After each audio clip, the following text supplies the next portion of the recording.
Matt, you want me to be like Luke Thomas? You're gonna need to get a lot fatter and older. Okay, I just meant like style. Oh. No. Actually kind of boring. Because then I would just be like, today is May 11th. It is currently 9:25. It has been raining outside today in DC. All right. What's up, Internet? We're back with another episode of the Broest Bros. You knows, we are your BFF of the Internet. Please come check us out, broest.com, for the latest updates on both our podcast and our blogs. I'm joined today by two very knowledgeable guests. We got heavyweights, if you will. Yeah, heavy heavyweights in their knowledge of the fight game. We got David, Brian Caraway, Bridges. God damn it. What's up, Dave? What's up? And we have Matt, Two Stripe Alexander. What's up, Matt? Matt Two Stripe in the house. All right. Internet, whatever. And I assume that I'm being recorded. Oh yeah, I didn't warn you already. I have to by law. No. Okay, well you're being recorded. Like we've been recording. Everything you say can and will be used against you in a court of law. Yeah. Oh well, it'll be funny. Lawyered. All right. You have the right to be an attorney. All right. That's true, actually. Yeah. I can defend myself, but then I can't claim incompetent defense later. Well, at least I wouldn't have Brian Caraway defending me. I'll go down swinging. I won't be dunking anybody. What do you do when you go to court, David? You just keep asking for continuances and dunking people like you do? Oh, the You just get an extension every time. In the bedroom. All right, guys, we have an absolutely fantastic card this weekend. UFC 198. It is stacked. We are getting robbed of a pretty intriguing matchup, in my opinion. Anderson Silva had to pull out due to surgery. And, I just got a text from Anderson, but he might be joining us a little bit later on in the show. All right. This is air quotes Anderson Silva. I just want to point out. Air quotes Anderson Silva might be joining us later on. So, guys, we're just going to get right into it. I want to talk about the main card because we're not going to have Anderson Silva and Uriah Hall.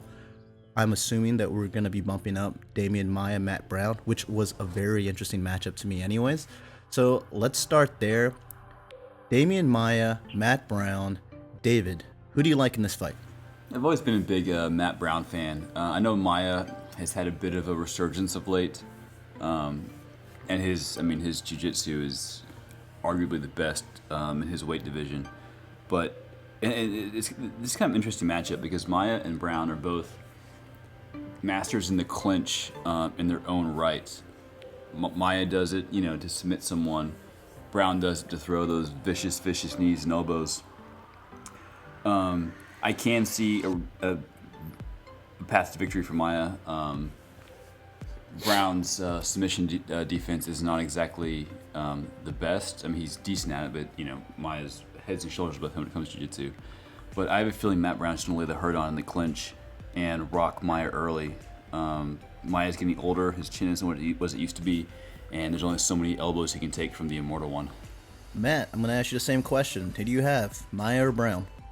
I have Maia, and I have similar thoughts about the path to victory. I think, Maia might take damage. I could see him getting knocked out, or even just taking a lot of damage in the early rounds and then just getting grinded out. But I don't know.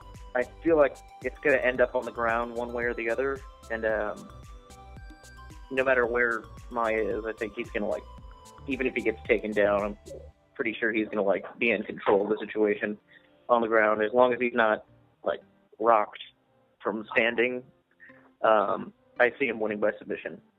For me, I think just for a division, I like Damien Maia winning. This is an interesting match for me because it's a lot like the just announced Anthony Johnson versus Glover Teixeira fight.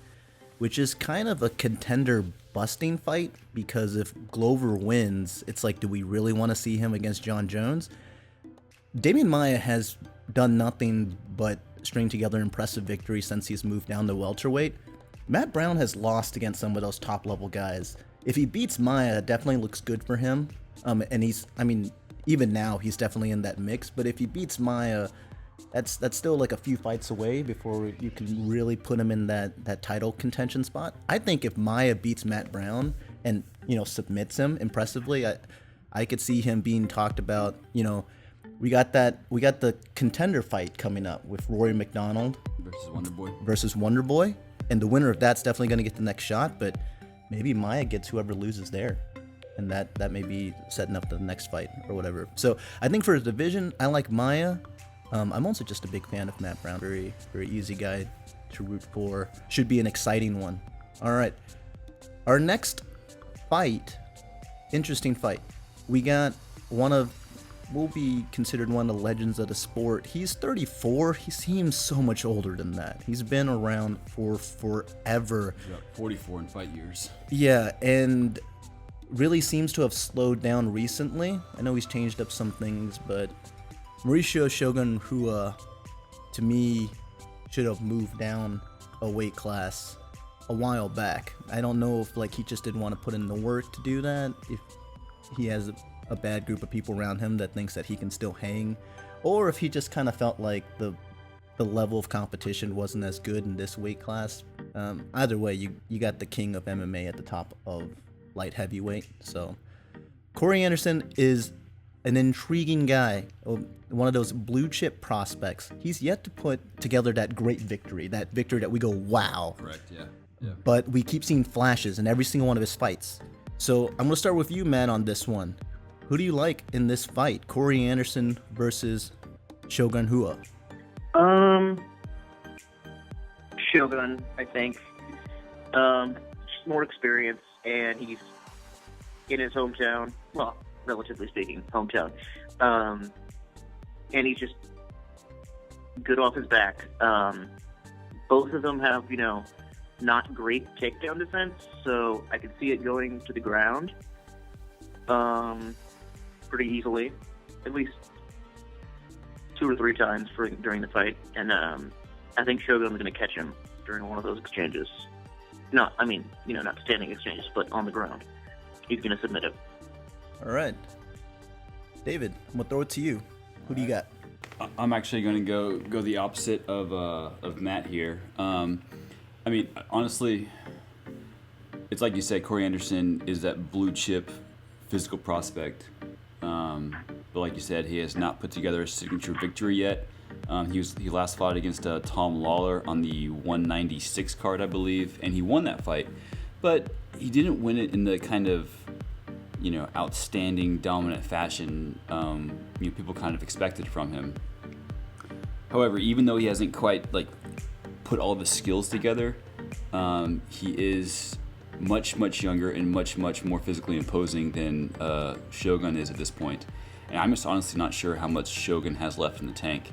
So I think I'm more picking Anderson here by decision, more on Shogun's decline than on Anderson's rise, I guess. I think I'm going to agree with you, David. I just haven't seen much from Shogun lately. That leads me to believe he's still, number 8 is very generous for him. I know that weight class just doesn't have that many guys in it. I just have a hard time seeing if he's going to really have an answer for Corey Anderson. And like you said, it's not like Corey Anderson has had that signature victory yet, but he's been able to weather the storm after taking some shots. I just have a hard time not seeing him imposing his will and being able to grind this one. And the longer this fight goes, the more in favor of Corey Anderson it is. Shogun, if he wins, it's going to have to be something where the crowd really pumps him up and he goes out there amped and he's able to finish Corey Anderson in that first round. I think if it gets out that first round, Corey's just going to keep grinding on him, and it's going to get increasingly hard for Rua to either get that submission or knock him out. I like Corey Anderson in that one. Frankly, if Shogun kind of looks the way he did in the last few, I don't know. It could be pretty ugly. So we'll see. You can never count out how much of a factor it is when you when you fight in front of the home crowd right. and you have that energy going. Especially in Brazil, because you know those fans just bring it every single time there's a fight down there, especially for their home fighters. And what David isn't saying is that he thinks that they get a little extra sauce in the Gatorade on the stool in Brazil. Corey Anderson's like, I'm not going to deny it. He's like, wait a minute, he gets the purple Gatorade? Man, I get this yellow stuff. The worst one. He's normal. He's normal. He's normal. All right. Moving on, we got probably, this is, in my opinion, the hardest fight to call. Just a real pick'em fight. So close. Totally agree. Chris Cyborg versus Leslie Smith. They're both unranked fighters. and we're obviously just kidding. Leslie Smith, props to Leslie Smith. I know a couple other girls said that they would have totally stepped up. No, it's a big money fight. It's a big money fight, but she was the one that took it. Right. And look, she got pieced up by Jessica I think Cyborg is a better mixed martial artist. You throw on to the fact that she's just a much bigger fighter. This is tough. I don't know if you guys have anything to really add to that. No, if you put money on Leslie Smith surviving the first round, props to you. I don't think you'll win it, but good luck. Hey, I think Leslie Smith is going to do some major damage to Cyborg's hand with her face. Yeah, that may be it. It will be cool to see Cyborg in the octagon finally, though. Yeah, that will be cool. Yeah, if you're betting, I don't care what the odds say. If it's, what is it, minus 1,800, minus 2,000 at this point, you just put that money on her anyways. Yeah, put $20 down on Leslie Smith just for the heck of it, man. Who knows? That's what they said about what's it called, Rhonda and Holly Holm. Yeah, exactly. All right. Maybe you should get started with the baseball bet. All right, this next one kind of hurts, guys. I was actually really looking forward to this fight. I think if Uriah Hall would have brought it, it could have been really bad for Silva, because Bisping has never, even in his prime, was never the quickest guy, and we saw him kind of piece up Silva a couple times in that fight. Uriah Hall, a motivated Uriah Hall that had killer instinct, it could have looked pretty bad for the legendary Anderson Silva. And man, we are so excited. We're gonna get Anderson Silva. He's gonna call in here, and we're gonna get a speak with quote unquote Anderson Silva. Anderson Silva, are you on the line? Hey, what's up, bros? What's up, Spider? Yeah, man, how are you doing? Just recovering. Yeah, that's right. You just had your gallbladder surgery. How'd it go? I mean, it was bueno. Well, I mean, that's good to hear. It sounds like you're in good spirits. I know the fans are really upset they don't get to see you go against Uriah Hall. I mean, this seems to kind of come out of nowhere. What happened, Anderson? Well, to prepare for this fight, I expect Uriah Hall. He's good martial artist. He got good spinning heel kick, and he liked the Hadouken. So that was very cool. So I really want to take it seriously. So I hired Nacho Libre to make my meals to supplement with my Burger King. But I mean, that was a big mistake. Honestly, guys, I've had like diarrheas since Easter's, and I mean, I kept giving my gallbladder duties and more duties, and I guess I gave my gallbladder too much duties, bros. It gave out. Too much duties, huh, Spider? So your gallbladder tapped out. All right. Man. Well, Anderson, we wish you a speedy recovery. We can't wait to see you come back. Hopefully they match you with Uriah Hall. We thought that was going to be an awesome fight. All right, bros. I gotta go fire Nacho Libre. Yeah, do that, man. Do that quickly. All right. I know we don't get to see the Spider this weekend on the card, but it was kind of fun seeing him fight in Civil War. That's right. He looked He looked much younger and smaller, short and white, and whiter. Perhaps it was the gallbladder issue. Moving on, we got Dad Bod Vitor Belfort This is the evolution. He used to be TRT Belfort, or Belfort TRT. Now he's Dad Bod Vitor versus Ronaldo Jacare Souza, the Gator. Matt, I'm gonna let you start on this one. Who do you like here? I like Jacare. I think it's going to go to decision. I think it's going to be the fight of the night. Really? Yeah, I think it's going to be really good. We're going to see a little bit of everything. Hopefully, he won't get spin kicked in the head, and I don't think there's enough testosterone in dad bod left for that. So I think Jacare can impose his will in the ground game, but I'm really excited to see like the stand-up. It should be pretty exciting, you know. Yeah, I see it going to decision and it being a really close fight, but a really good one. Nice. Souza for the win. So I actually agree with you on Jacare getting the win, but I don't think it would be close. I think he wins pretty convincingly. Decision makes sense, but I don't see it being close in this one. I'm just not sure. I mean, Vitor off the TRT. Remember, bro, this isn't Brazil, so anything goes. Anything goes. That is true. But I mean, for me, I just see Jacare picking him apart in every single aspect, every single aspect of the fight, and I don't see it being close at all. But you know, I'd be happy if it was. It'd make for a fun fight. I'm looking over here at the tail of the tape. I am very surprised at Jacare's reach. They listed at only 72 inches. He seems to have... Well, I mean, he is the Gator. They have short arms. Yeah, I guess that makes sense. He just struck me as... He looks much bigger than he looks much bigger than a 72-inch reach. We'll see what Dad Bod Vitor can bring. This is like the Brazil on Brazil match, though, which is kind of weird. It seemed like the rest of the fights on the card are all Brazil against the world, and then we got... It's not a hate crime if it's Brazil and Brazil. Yeah. Rough stuff.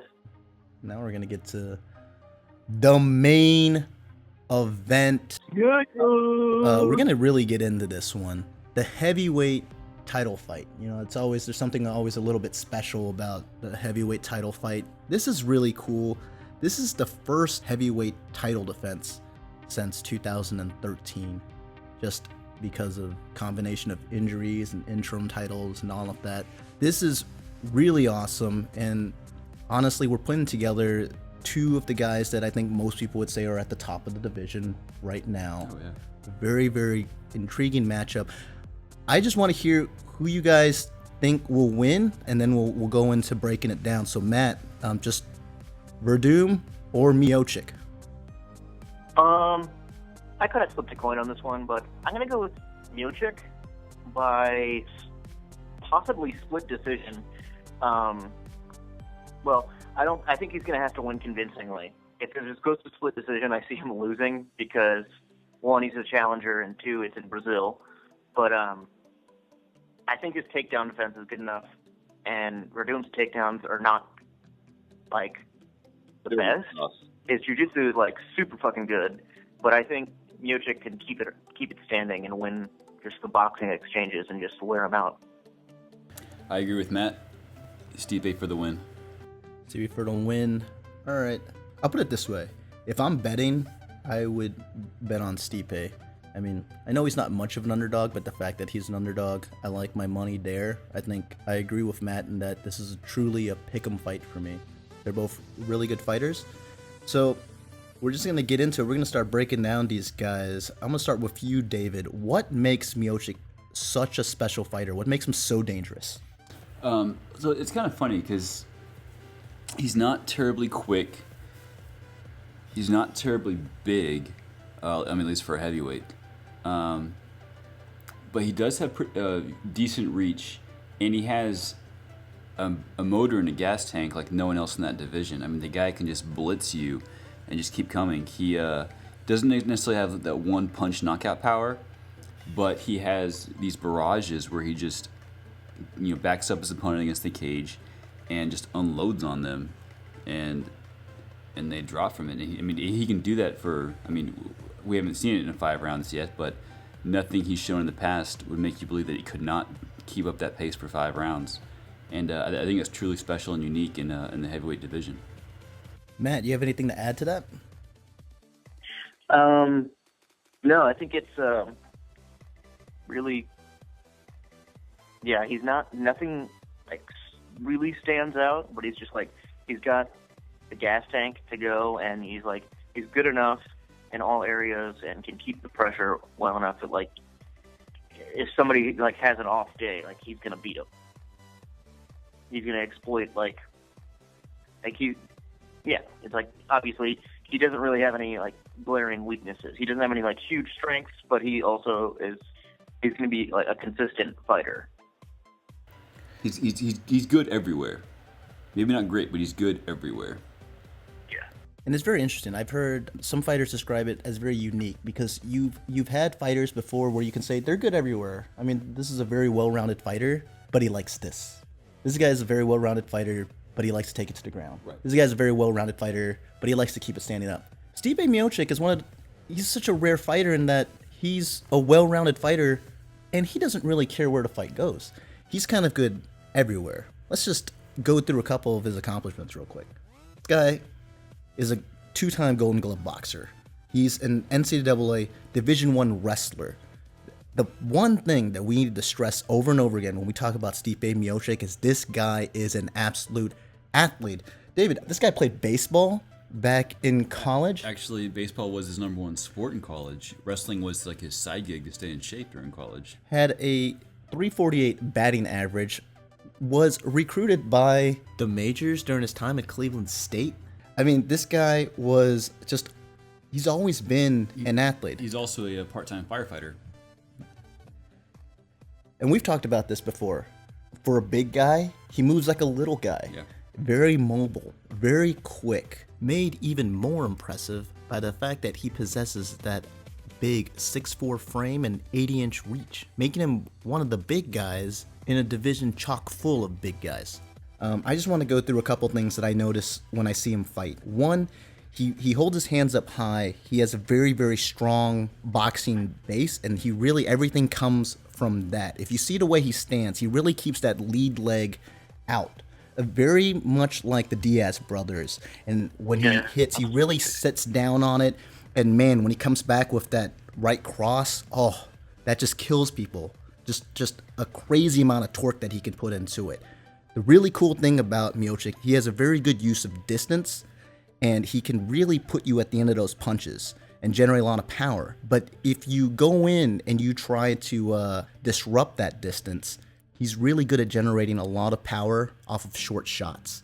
And he does this combination of good footwork, and he does a good job. When he moves forward, he's primarily a linear attacker. He doesn't really stray too far from that. His boxing is his bread and butter there.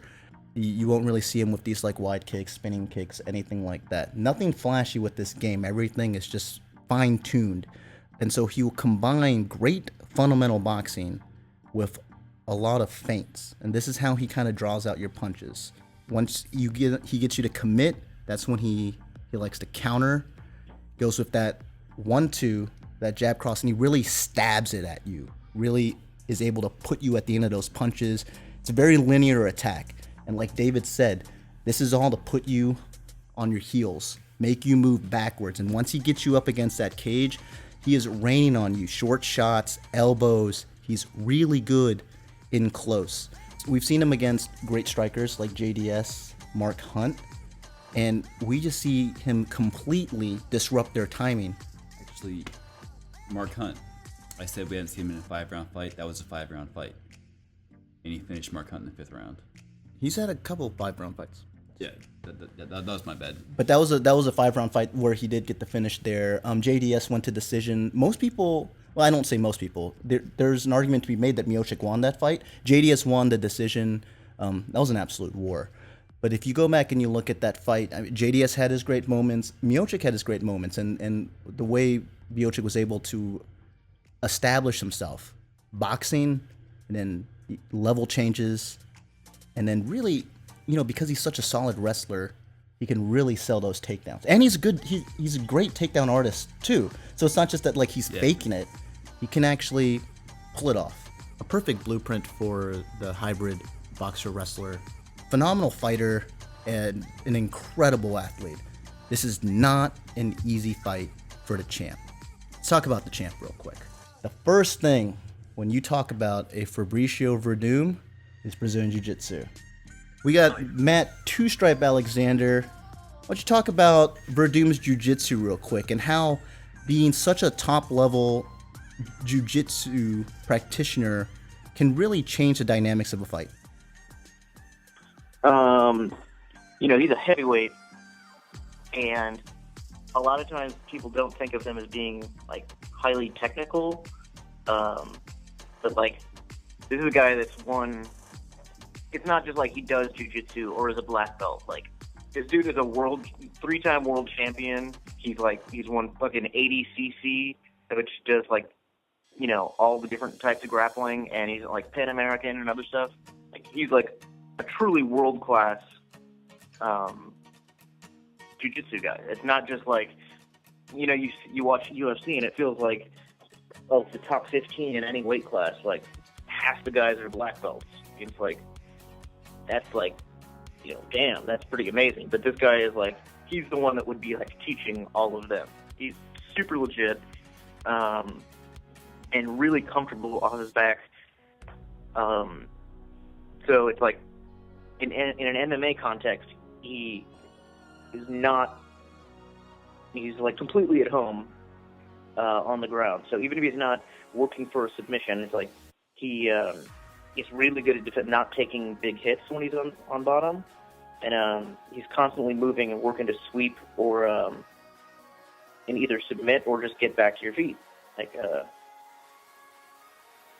he's just damn good. He and Damien Maia and Jacare, like having those three on the same main card is really awesome, because they're like, those guys are like some of the best in the world, and like Damien Maia is probably like one of the best of all time. So it's like, it's awesome to have all those guys on the same card, especially in Brazil. And I think that'll be a pretty big factor for the 5-round fight if he can get it to the ground. He has really good Muay Thai, judo, other stuff. So I think his Muay Thai will come into play too when you're talking about Miocic, like managing the distance and forcing the guy up into the cage. I think Werdum's going to have to, because that Stipe is he's gonna get that, and he's gonna push him up against the cage. He's gonna have to win with his Muay Thai, like in the clinch range and boxing, like beat Miocic where Miocic is really good, in that very short range in clinch, and like just bring it to him. Basically, it should be pretty dirty in those exchanges, but I can see it staying on the feet for a long time. But if he can work takedowns off of the clinch, I could see that as a path to victory for Werdum as well. Well, the one thing on Werdum's takedowns, though, he's never really been much of a takedown artist in the UFC. I mean, he doesn't attempt many, and then he's also not very successful. I think he has a 33%. A takedown success rate. Now, granted, Stipe also does not have the best takedown defense, but in the past, it really has been a big part of Werdum's game. But you're right. On his stand-up, though, he's definitely not a world-class stand-up fighter, but it's become serviceable. It's definitely not a weakness anymore from up there. Yeah. When you talk about Fabricio Werdum, I mean, this guy he's just a very accomplished combat sports athlete. I think Matt already listed some of his accomplishments earlier: ADCC, IBJJF, Pan America Gold, 2-time world champion. He's got a black belt in judo. He's got a black belt in Muay Thai. I mean, you're talking about one of the best BJJ heavyweights of all time. Truly phenomenal stuff. When it comes to his striking, the problem with Werdum, especially before his UFC days, he played a bit on his chin, kind of relied on the fact that he could take some heavy shots. And that got him into trouble sometimes. He could be a little bit sloppy, not so technical sometimes. I think being at King's MMA, working with Rafael Cordero, who is a 3-time Muay Thai champ himself, really, really crisped up his striking. So while he's not an elite level striker, what you can really say is he's a very, very versatile striker. Really mixes in a bunch of different kicks. I mean, you don't see a lot of heavyweights throw spinning kicks like he does. That's true. And he throws them. It's not to be fancy. He mixes those up with these really, really heavy leg kicks. These King's MMA guys, they really like to chop you down, really incorporate those leg kicks. And Werdum really likes to do those 1-2 combinations, finishes off with a kick. You know, you see this from the lightweight champion, Rafael Dos Anjos, where he'll go in with a combination 1-2 and then bam, really just like destroy someone's leg. And the reason why he can do this with impunity is because his Brazilian Jiu-Jitsu is so good. There's not a lot of guys that will take advantage of him when he's finishing up these combinations to really take him down. And he's really capitalized on that. I think Robin Black had a breakdown. He called it hot lava. Whenever you get Fabricio on the mat, or if he just like kind of goes down and tries to bait you in, do not go down there. It is hot lava. We saw Fedor do this, and I mean, Matt, you talked about it. Just his hip work, his ability to really negate any kind of ground and pound offense, and really able to just capitalize as soon as you make a mistake and submit you. It makes it really, really dangerous for anybody, any opponent, to want to get down there with him. I mean, this guy's it's so is just scary to watch someone that big to be able to move like you're like that. Like that shouldn't be allowed. Like, dude, you're a heavyweight. How can you do that? Yeah. Hot yoga. Yeah, so Fabricio, you know, Miocic will, it's really funny because they both kind of like to fight from distance, but there's a different way they employ it. And Stipe, he's got a long reach, he's got great timing, and a great judgment of distance from his wrestling. And that really allows him to dictate where the fight goes. And he kind of keeps you at the end of those punches, which kind of keeps you out of range. With Fabricio, he really uses those kicks to establish that distance. And a lot of people think with Werdum, it's all about getting that fight to the ground and ending it with a submission. That's not really the case. I mean, we saw against Travis Brown. Travis Brown went out there and the blueprint was simple. Put Fabricio on his back heels, move him backwards, get to the cage, get him in the clinch, and really hurt him. And he moved forward and thinking he was going to have the superior striking, and Fabricio went forward himself. Fired off kicks, fired off punches, moved Brown back, just beat him in just a dominating unanimous decision over Travis Brown. The entire time, Travis Brown being a very, very dangerous striker himself, dominated Travis Brown. It wasn't on the ground. He was dominating him with his stand-up, combination of strikes, being really aggressive, just kind of really threw Travis Brown off. You know, you could just tell Brown at some point was like, what? You're not supposed to be doing this. You're not supposed to want to be attacking me on the stand-up. You're supposed to try to be defensive and see if you could take me down or see if I mess up and you can pull guard. Not the case. You saw against Hunt. I mean, he beat him with a flying knee, setting up traps because people know that Werdum is really good on the ground. And so in the back of your head, you're always like, I don't want to be on the ground with him. He employs something that we've seen Alistair Overeem use with success in his last few fights, and that's changing your sight line to feint level changes. You know, the other person, they look at where you're looking at, and they will move accordingly. We saw Mark Hunt do this against Fabricio Werdum. We saw JDS do this against Alistair Overeem. Alistair Overeem kind of looks down at that leg, makes it look like he might go for that takedown. JDS moves his hands down to react to it, and boom, Overeem gets him up top. Fabricio's also very good at employing that trick. And that's kind of his like level change. This guy is not a guy that's going to power through you. He's not going to level change and just power you to the ground. A lot of his game is based on trickery. A lot of it's trickery. If you see Fabricio fight, you never really see him tired, but you never really see him push the pace like a Cain Velasquez or a Stipe Miocic. Stipe goes in there and it's like he's sprinting the entire time. And in the later rounds, sometimes you see that catch up to him. He kind of throws technique out the window, starts throwing some really looping punches. Fabricio never really gasses, but he never really steps on the gas either. He's always kind of... Cruise control? Yeah.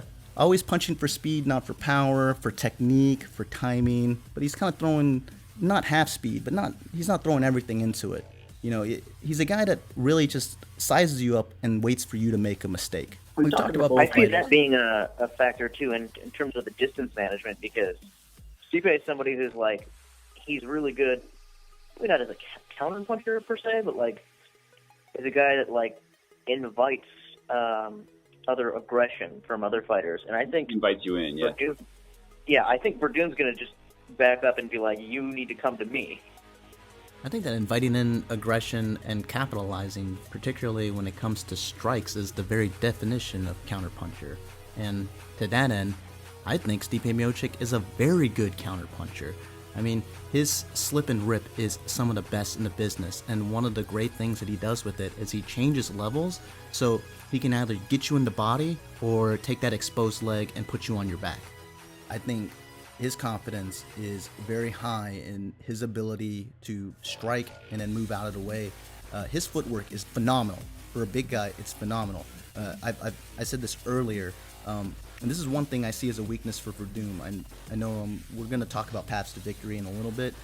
One of the things that Werdum does have trouble with, we haven't seen in the last few fights, but in his earlier days, if a guy really starts pouring it on, which Stipe absolutely can, and multiple times in a fight, especially a 5-round fight, he tends to move back linearly. You know, I was talking about how Stipe really attacks linearly, but Stipe is really good at breaking off an angle. So Fabricio starts really attacking him, kind of pushing him back.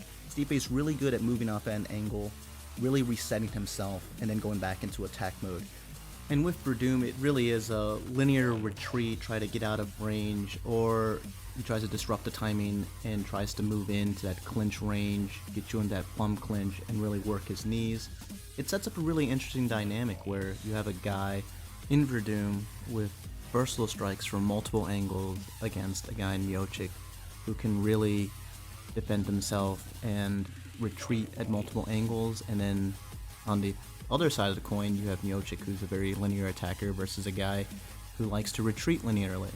So I think Stipe is better equipped if he is quote-unquote losing in the fight, because he manages that better. He doesn't panic. Fabricio, I'm not saying he panics, but he'll start making mistakes, especially if you start pressuring him. He'll start moving backwards.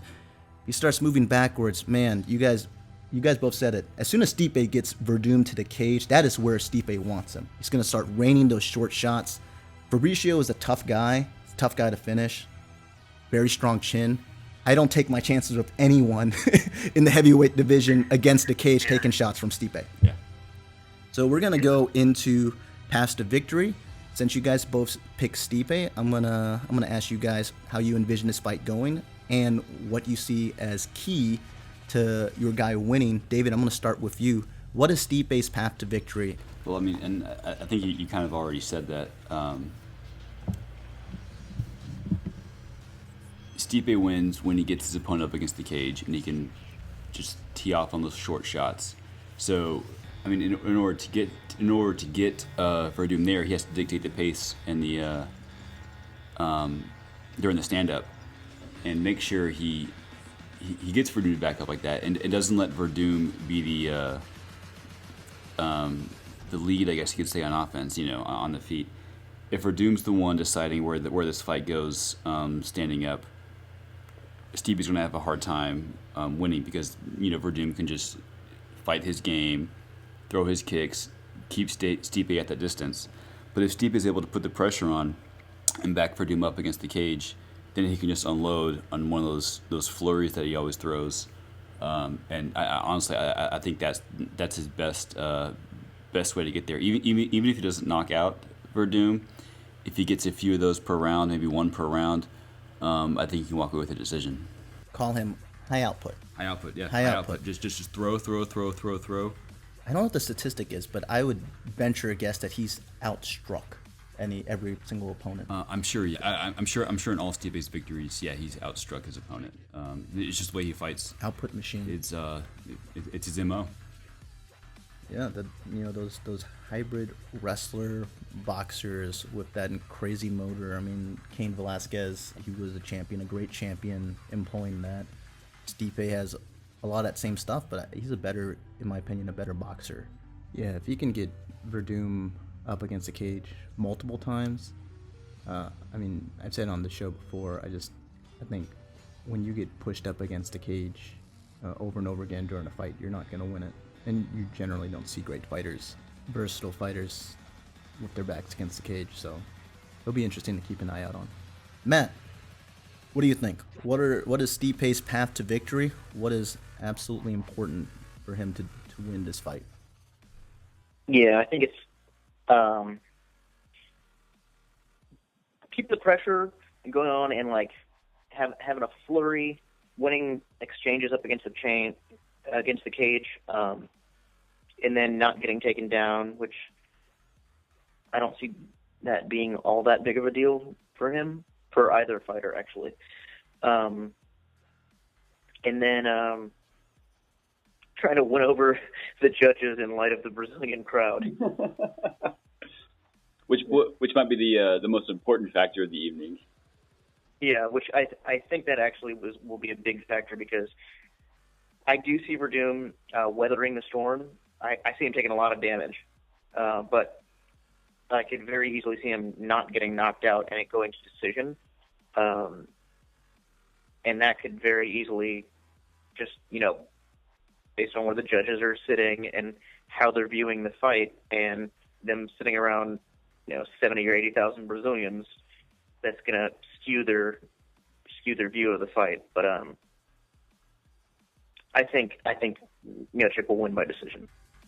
For me, I'm going to go through Werdum's, in my opinion, what his path to victory is. One, you probably don't want to stay too long in a boxing fight with Miocic.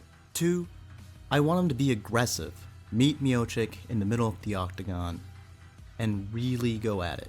Not so much to keep up strike for strike. It'll be really hard for him to do that with an athlete like Miocic, but to stifle Stipe's aggressiveness. I think there will be a moment, and I think it's going to be pretty early on. Miocic is going to get Werdum.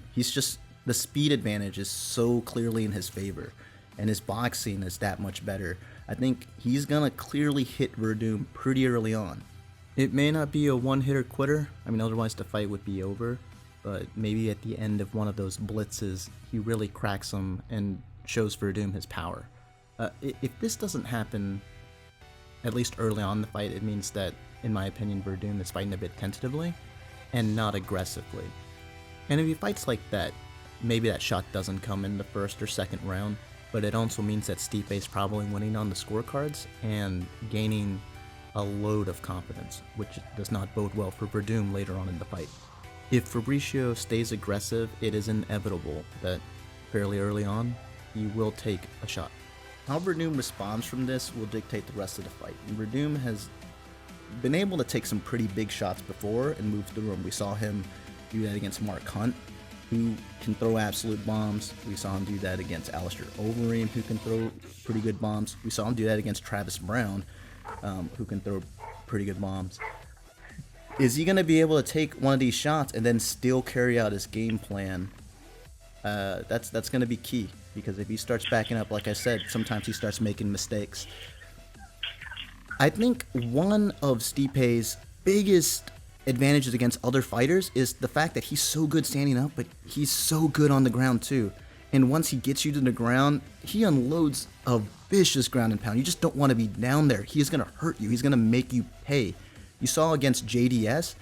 JDS was so timid during large portions of that fight because Stipe would start hitting him up top, and then JDS would be able to tag him, and then Miocic would be able to fake that level change or try to go for a takedown. Then you could just see that just threw off JDS's rhythm. He couldn't quite get his timing. He ended up pulling off the decision, but Stipe was really, really throwing off his timing the entire fight by faking those takedowns.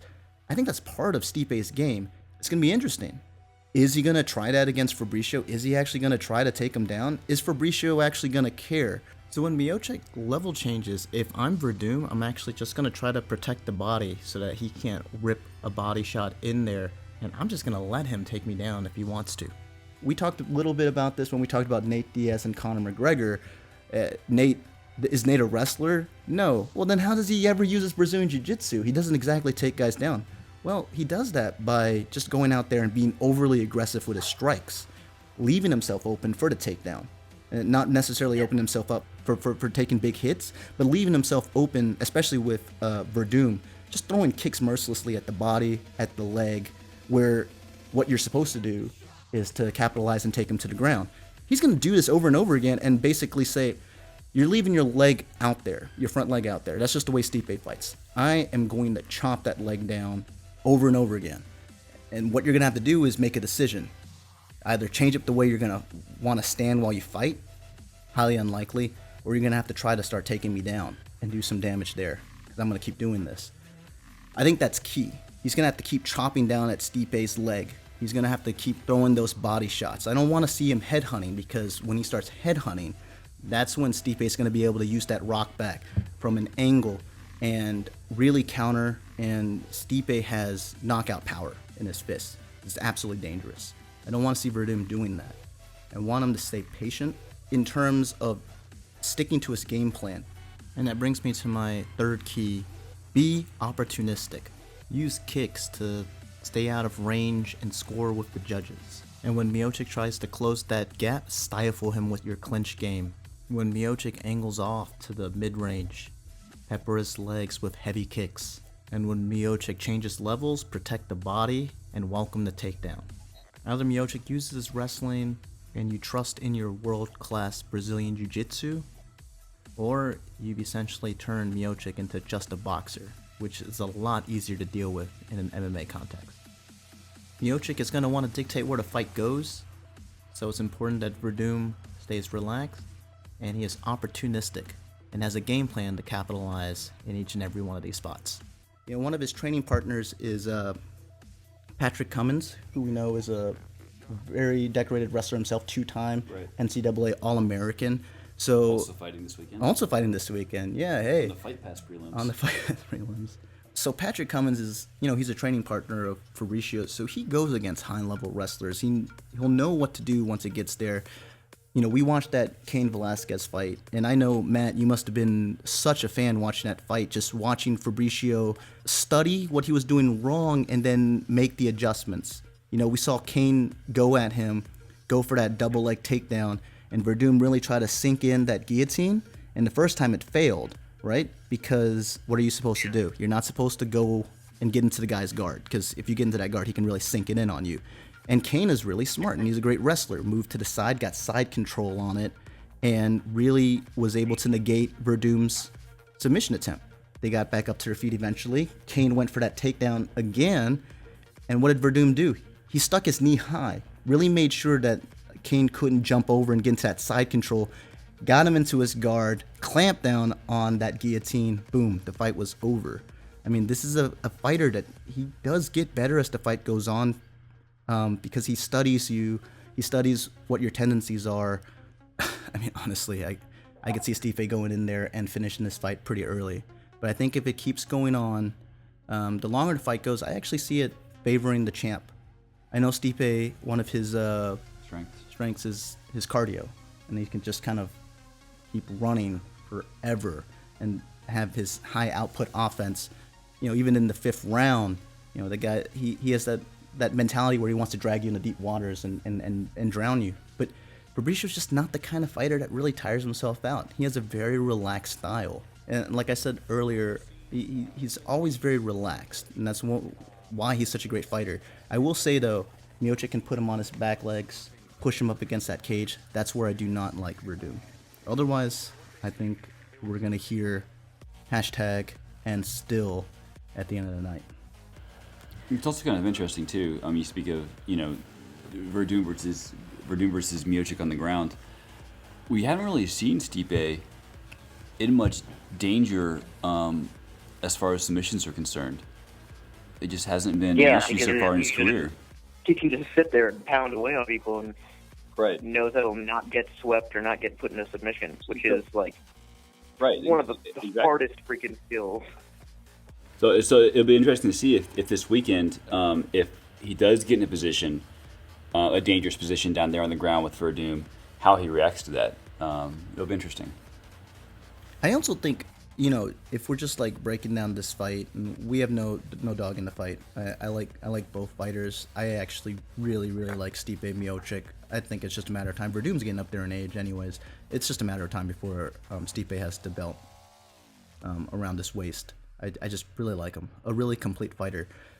I will say, from Stipe's perspective, he absolutely has to feint those takedowns as well. I mean, if Werdum's Brazilian Jiu-Jitsu can scare him from taking away an entire portion of his game, which that has happened to other fighters. There have been other fighters that not only did they not want to take him down, but when they got him down, they immediately got back up. They didn't want to stay down there. Stipe, if he wants to win this fight, can't be one of those guys. It's a double-edged sword. I mean, if he does do that, makes one mistake, Werdum's going to capitalize, and then that's it. He's going to submit him, and that's going to be the end of the fight. Yeah. So, I don't see him shying away from that either. I kind of think that once it pushes to the later rounds and it starts amping up the pressure, and he realizes that Werdum is going to, if Werdum can stay relaxed like he usually does, I think Miocic might take a chance and just take him down, bring him to the ground, and see what happens. Because, you know, it's his shot, and it's in Brazil, so it's like, what do you have to lose, man? well, the fight, I just think when you're a fighter, it's like we discussed this before. You always have to fake like you could do everything. Yeah. You know? You can't have a guy completely take away an entire portion of your game. The one thing you guys point out, Stipe, because of his wrestling, he can really dictate where that fight goes. But I think Werdum, on the other hand, is better. So it's like Stipe can pick where on the spectrum this fight ends up. But Werdum, I think, can capitalize on at multiple levels of that spectrum, whereas Stipe is really good at that sort of mid-range area where he can kind of like employ that boxing and like kind of get out of dodge. Fabricio can kind of stay long range, those leg kicks, wait for Stipe to go in, and then he jumps in himself and then maybe employs that plum clinch or, you know, single collar tie, rein in some of those short shots. It's gonna be one of those fights where who can really dictate their game plan. Either way, I think this is it'll be a phenomenal main event. Oh, it should be a blast to watch. Yeah, I'm really excited about this card because had recent polls where it's like, what's for the next 4 UFCs? What are your most exciting ones? And everyone's like, I don't care about any of them because Connor's not on it. Like, well, that's dumb. But I really think this one's going to be probably the best until maybe New York. No love for 200? No love for 200. I think 200 would probably be very good. Almost as good as 198, but not quite as good. I think someone pointed out, but 200 is kind of weird. You got a lot of fighters on that card that are coming off of losses. Yeah. Very interesting. Very interesting. And then the few that are coming off of victories are paired together. Nunez and Misha Tate. That's an interesting fight. Another interesting thing I want to bring up to you guys, but you noticed that Holly Holm-Shevchenko fight, which should be a really fun fight, is actually the main event of that Chicago card. Oh, really? Yeah. I didn't notice that. Yeah. Yeah, isn't that interesting? Man, Matt, you got anything else to add? Well, actually, you know what?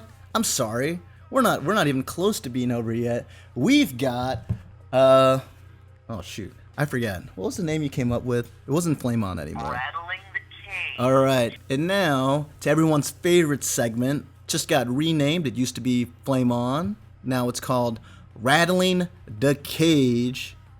Matt, take it away. Man, I was reading up on articles on websites and stuff, and Gegard Mousasi was talking trash, you know, rightfully so, because he hadn't been doing any illegal substances, and he smacked Lyoto Machida harder than a Uriah Hall spinning back kick. I totally raffled.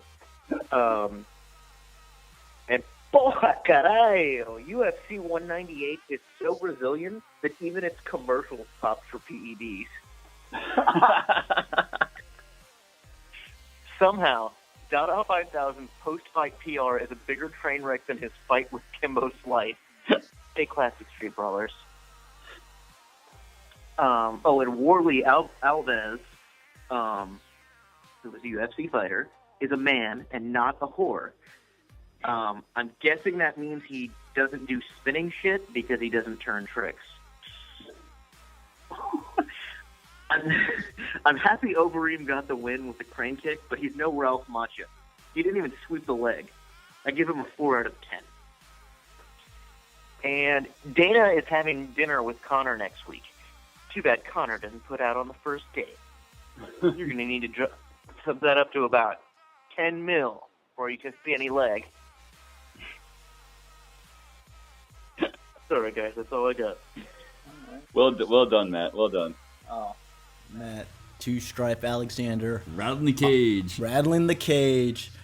All right, guys. You have any parting words for our listeners out there? Everybody go see Civil War because we need to talk about it soon on the podcast, and we've all seen it, and it's awesome. It is awesome. That was a fun movie. Chala! You got anything else, Dave? No, go see Civil War, like Matt said, guys. You won't regret it. Go see Civil War, guys. Hey, if you like this video, give us a like and subscribe for latest updates on both our podcast and our blogs. The best content on the internets. Yeah. We are your BFF of the internet. Come check us out. broestbros.com. David, it's a pleasure as always. Matt, thank you so much. And guys, until next time, we are the Bros, you knows.